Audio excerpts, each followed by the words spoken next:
Ross in Fredericksburg, Texas writes, as a bit of a wine lover, I began to think that judging wine and stereo systems have similarities. Tastes change and even head-to-head comparisons change over time. What are your thoughts about the similarities between speakers, loudspeaker systems, and judging wine? I have used that same analogy a few times myself. This, by the way, we see all this stack. These are all trade-ins. This is sort of our trade-in warehouse back here.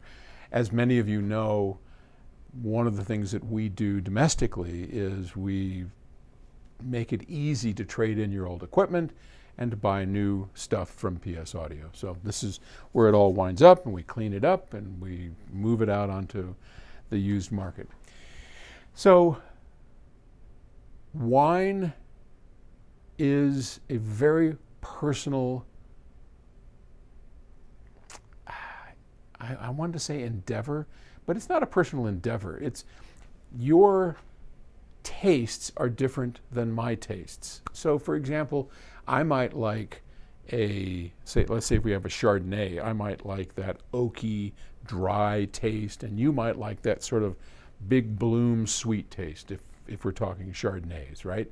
Or the wines, Pinot Grigios, all kinds of different flavors. So we find flavors and types of wine that really suit our personal tastes. When it comes to stereo systems, we kind of do the same thing. Speakers in particular. I have seen so many variations of what people think of as great sound from speakers. I've heard some of the worst stuff in the world, just like I've tasted some really bad wines that people thought were good, because our tastes were so different, right?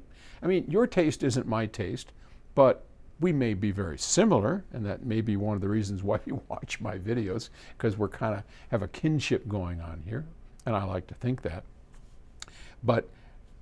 And most people that I know enjoy a certain level of sonic presentation. Most people get really excited and happy when it sounds like musicians are in the room. When they're playing some loud music and the bass goes deep, I just see smiles on people's faces.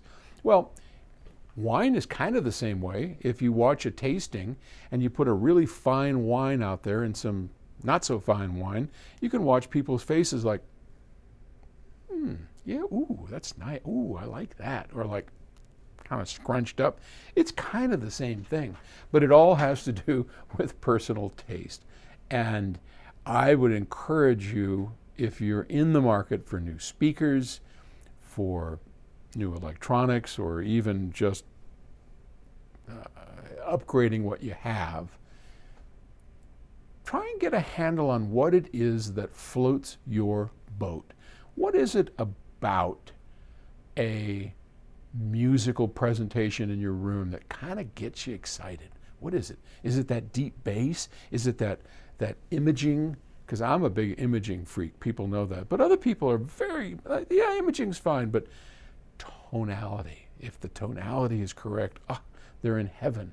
And other people totally into the highs. So we're all different. And my best advice is to kind of come to grips with what it is that really makes you excited when listening to great audio, and then charge forward and see if you can't find that in the equipment, the room, and the setup that you're trying to achieve. So that's what I got. Okay. Thanks for the question. Talk to you later. Bye.